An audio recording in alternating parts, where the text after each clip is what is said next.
Hello everyone, welcome to my channel. So ఈరోజు మన topic ఏంటంటే how to pass Laplace transform numerical methods and complex variable R18. కానీ R22 విషయానికి వస్తే subject name వచ్చేసి numerical methods and complex variables.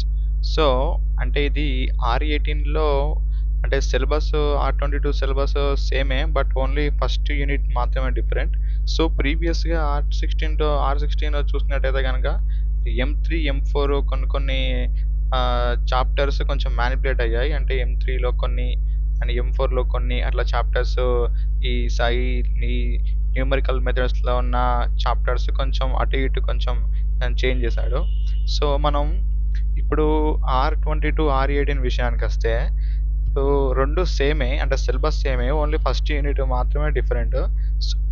So ఇప్పుడు R22 వాళ్ళకి ఇంకా థర్డ్ ఇయర్ ఇంకా టైం ఉంది కాబట్టి మీకు కూడా ఉపయోగపడుతుంది, ఎందుకంటే సిలబస్ సేమ్ కాబట్టి. సో ఏంటంటే ఇప్పుడు R18 Laplace transform numerical methods విషయానికి వస్తే ముందుగా ఇది common to EC and triple E. ఇది ఓన్లీ ఈసీ వాళ్ళకి, ట్రిపుల్ ఈ వాళ్ళకి మాత్రమే ఈ సబ్జెక్ట్ ఉంటుంది. సో ఈ subject one of the toughest subject for EC and triple E. Mainly EC వాళ్ళకు కొంచెం ఇది టఫ్గా ఫీల్ అవుతాం, ఎందుకంటే ఈ సబ్జెక్టు మనం ఎంత ప్రాక్టీస్ చేస్తామో అప్పుడు మాత్రమే ఈ సబ్జెక్ట్ వస్తుంది. సో మనం ఇప్పుడు అసలు ఈ సబ్జెక్ట్లో ఏముంది, ఇంపార్టెంట్ టాపిక్స్ ఏంటో చూద్దాం. నేను చెప్పినట్టుగా మీరు ప్రాక్టీస్ చేయండి, మీరు పక్కా పాస్ అవుతారు. సో ఫస్ట్ మనం R18 గురించి మాట్లాడుకుందాం. ఫస్ట్ R18 విషయానికి వస్తే ఫస్ట్ చాప్టర్ నేమ్ వచ్చేసి లాప్లాస్ ట్రాన్స్ఫార్మ్స్. సో నేను హైలైట్ చేశాను కదా, నేను హైలైట్ చేసినవి మాత్రమే ప్రాక్టీస్ చేయండి. ఇప్పుడు ఇక్కడ రెండు కనబడుతున్నాయి, ఒకటి yellow colour highlighted and red colour highlighted. Either మీరు ఎల్లో కలర్ హైలైటెడ్ అన్న ప్రాక్టీస్ చేయండి, రెడ్ కలర్ అన్న ప్రాక్టీస్ చేయండి. సో ఇంకోటి మోస్ట్ ఇంపార్టెంట్ ఏంటంటే మీరు పక్కా మీకు అది అర్థం కావాలి ఆ ప్రాబ్లమ్. ఇప్పుడు లాప్లాస్ ట్రాన్స్ఫార్మ్ ఉంది. So Laplace transform standard functions అని different types of standard functions ఉంటాయి. ఆ different types of standard functions వస్తేనే మీరు ప్రతి ప్రాబ్లం ఏ క్వశ్చన్ ఇచ్చినా సరే మీరు చేయగలుగుతారు. సో నెక్స్ట్ ఇంకోటి చూసినట్టయితే ఫస్ట్ షిఫ్టింగ్ థీరం అని ఉంది. So first shifting theorem and ఇక్కడ Laplace transfer functions multiplied divided by 3 ఉంది కదా. సో మీకు ఇది బేసిక్స్ అనేవి రావాలి, అంటే మీరు క్లాస్ టైంలో మీరు కరెక్ట్గా ఫాలో అప్ అయితేనే మీరు ప్రాబ్లం చేయగలుగుతారు. సో మీరు డైరెక్ట్గా క్వశ్చన్ని ఆన్సర్ని చూసి ప్రాక్టీస్ చేస్తే రాదు. మీరు పక్కా మీరు ఐదర్ క్లాసు చెప్పేటప్పుడు మీరు ఎంతో సీరియస్గా విని కాన్సన్ట్రేషన్ పెట్టి ప్రాక్టీస్ చేస్తేనే వస్తుంది. లేకపోతే మీరు యూట్యూబ్లో లెక్చరర్ వీడియోస్ ఉంటాయి కదా, అవి చూస్తూ ప్రాక్టీస్ చేయండి.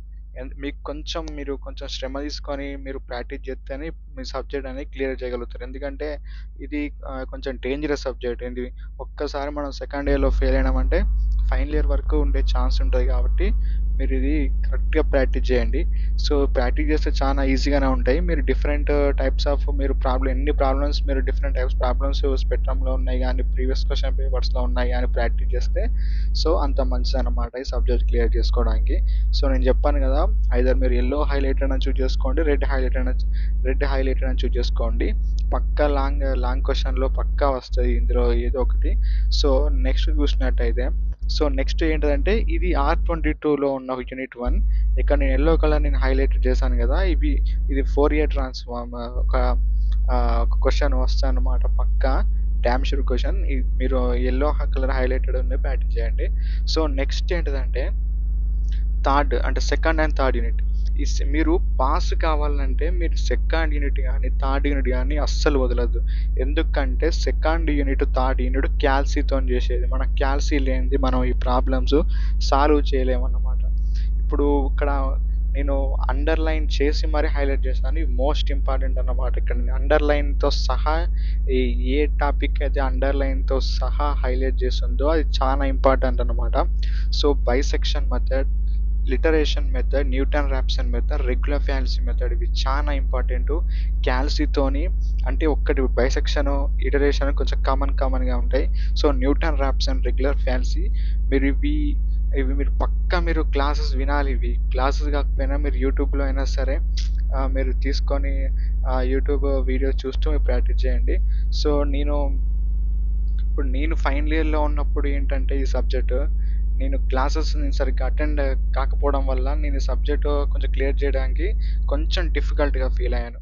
సో మీకు ఏం చెప్తానంటే, మీరు for example top most YouTube channels ఉంటాయి కదా, మీరు క్లాసెస్ మిస్ అయ్యి ఉంటే కనుక, అంటే మీరు క్లాసెస్ ఫాలో అప్ కాకపోయి ఉంటే కనుక, టాప్ మోస్ట్ అంటే ఎక్కువ మ్యాటర్ ఉన్న సబ్జెక్ట్ యూట్యూబ్ ఛానల్స్ ఉంటాయి కదా, ఒకవేళ వాళ్ళు సబ్స్క్రిప్షన్ పెడితే 200 పోతే పోనీ అనే సబ్స్క్రిప్షన్ తీసుకొని మరి మీరు ప్రాక్టీస్ చేయండి. ఎందుకంటే మనకు కావాల్సింది content and way of teaching అనేది మనకి ఎంతో గానో ఇంపార్టెంట్. సో మీరు అట్లా సబ్స్క్రిప్షన్ తీసుకొని యాక్సెస్ తీసుకొని అయినా సరే మీరు ప్రాక్టీస్ చేయాలి. ఎందుకంటే మనకి ప్రాబ్లమ్స్ అర్థం కావాలి. ఎందుకంటే మనం ఎగ్జామ్ హాల్కి వెళ్ళిన తర్వాత మనం కన్ఫ్యూజ్ అయ్యే ఛాన్సెస్ ఉంటాయి. ఎందుకంటే ఇవి స్టెప్ బై స్టెప్ చేసుకుంటూ పోయే ప్రాబ్లమ్స్ అన్నమాట. మెయిన్గా ఈ సెకండ్ యూనిట్లో నేను అండర్లైన్ చేశాను కదా, స్టెప్ బై స్టెప్ మీరు ప్రాక్టీస్ చేస్తేనే వస్తాయి. మీరు చూసుకుంటూ పోతే మీరు ఎగ్జామ్ హాల్లో ఫస్ట్ లైన్ రాయగలుగుతారు, సెకండ్ లైన్ రాయలేరు అనమాట. సో నెక్స్ట్ వచ్చేసి ఇక్కడ నేను ఫార్వర్డ్ డిఫరెన్సెస్, బ్యాక్వర్డ్ డిఫరెన్సెస్ కూడా ఇంపార్టెంటే. సో నెక్స్ట్ ఇక్కడ అండర్లైన్ చేశాను కదా, ఇవి కూడా మోస్ట్ ఇంపార్టెంట్. ఇవి అంటే న్యూటన్ ఫార్వర్డ్, బ్యాక్వర్డ్ అంటే దీని లోపల ఉండే డిఫరెన్సెస్ మీరు ఫైండ్ అవుట్ చేయాలి. అంటే ఫార్వర్డ్లో, బ్యాక్వర్డ్లో ఆ ప్రాబ్లంకి డిఫరెంట్ ఏంటి అని కనుక్కోవాలి. అప్పుడు మీకు ఈజీగా మీరు ప్రాబ్లమ్ సాల్వ్ చేయగలుగుతారు. సెంట్రల్ డిఫరెన్సెస్, ఇంటర్పోలేషన్ కూడా కొంచెం సేమ్గానే ఉంటుంది.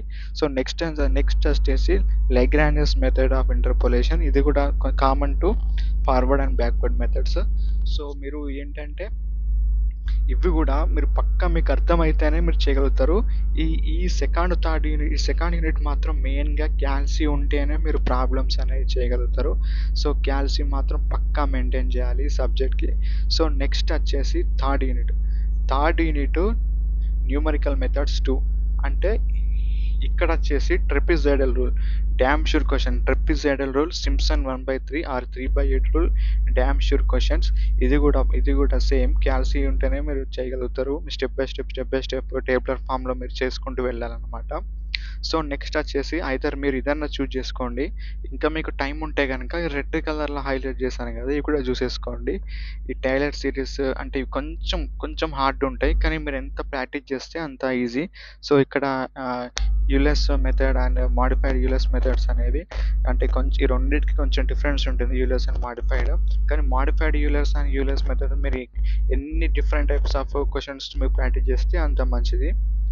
సో నెక్స్ట్ వెళ్తే complex differentiation and complex integrations.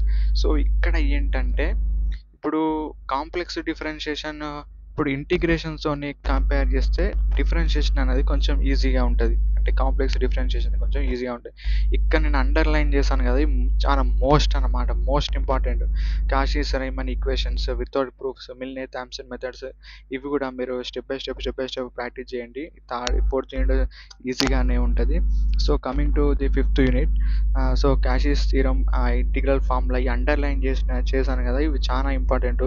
మీరు ఎన్ని డిఫరెంట్ టైప్స్ ఆఫ్ క్వశ్చన్స్తో మీరు ప్రాక్టీస్ చేస్తే మీరు అట్లా ఎగ్జామ్ హాల్లో అలా చేయగలుగుతారు. సో ఇంకోటి ఏంటంటే మెయిన్గా ఈ ఫోర్త్ యూనిట్, ఫిఫ్త్ యూనిట్లో ఏ క్వశ్చన్ వచ్చినా సరే మీరు నెంబర్ ఆఫ్ ప్రాబ్లమ్స్ మీరు అక్కడ మెన్షన్ చేస్తే అంత మంచిది. ఇప్పుడు మెయిన్గా చూసినట్టయితే సెకండ్ యూనిట్, థర్డ్ యూనిట్కి మీకు ఒక సింగిల్ ఫార్ములానే ఉంటుంది. ఆ ఫార్ములా త్రూ మీరు స్టెప్ బై స్టెప్ క్యాల్సితో చేస్తూ వెళ్తారు. కానీ ఇక్కడ ఫోర్త్, ఫిఫ్త్ యూనిట్కి వచ్చేసి ఇప్పుడు ఫార్ములాస్ మీరు ఎన్ని మెన్షన్ చేస్తే అంత మంచిది అన్నమాట. ఎగ్జామినర్ మిమ్మల్ని ఫార్ములాస్ ఎంత బాగా మెన్షన్ చేస్తే మిమ్మల్ని అంత పాస్ చేయడానికి ట్రై చేస్తాడు. సో మీరు ఫోర్త్ అండ్ ఫిఫ్త్ యూనిట్లో మీరు ఫార్ములాస్ అనేది వదలొద్దు. మీరు నెంబర్ ఆఫ్ ఫార్ములాస్ మెన్షన్ చేస్తూ మీరు స్టెప్ బై స్టెప్ చేస్తూ వెళ్ళండి. సో ఇంకోటి ఏంటంటే మీకు ఫైనల్ ఆన్సర్ అనేది చాలా ఇంపార్టెంట్. అంటే ఇప్పుడు ఫోర్త్ యూనిట్, ఫిఫ్త్ యూనిట్లో ఫైనల్ ఆన్సర్ అనేది ఎట్లా వచ్చింది అంటే ఆ ప్రూఫ్ ఏంటి అలా ఉంటాయి కదా ఫైనల్ ఆన్సర్, అవి మీరు చూసేసుకోండి. సో నెక్స్ట్ ఈ సబ్జెక్ట్ విషయానికి వచ్చేస్తే, ఒకవేళ మీరు యావరేజ్ స్టూడెంట్ అయి ఉంటే కనుక, మీరు కొంచెం మీకు మ్యాథ్స్లో వీక్, కొంచెం మీకు మ్యాథ్స్ బ్యాక్గ్రౌండ్ మీకు బేస్ లేకపోయి ఉంటే కనుక, మీరు ఎగ్జామ్ క్వశ్చన్ పేపర్ ఇవ్వగానే మీరు స్టార్ట్ చేయాల్సింది second unit or third unit question only.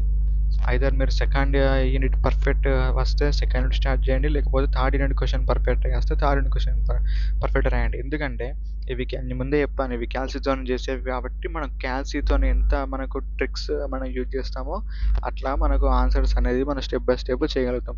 So మీరు కొంచెం యావరేజ్ ఉంటే కనుక సెకండ్ అండ్ థర్డ్ యూనిట్ నుంచి మీకు ఏది పర్ఫెక్ట్గా మీకు వచ్చో దాన్ని స్టార్ట్ చేయండి. సో ఆ తర్వాత మీకు ఏ పర్ఫెక్ట్గా వచ్చో అది రాయండి అనమాట. సో ఇదే అండి. మీకు ఏమైనా డౌట్ ఉంటే కమెంట్ చేయండి.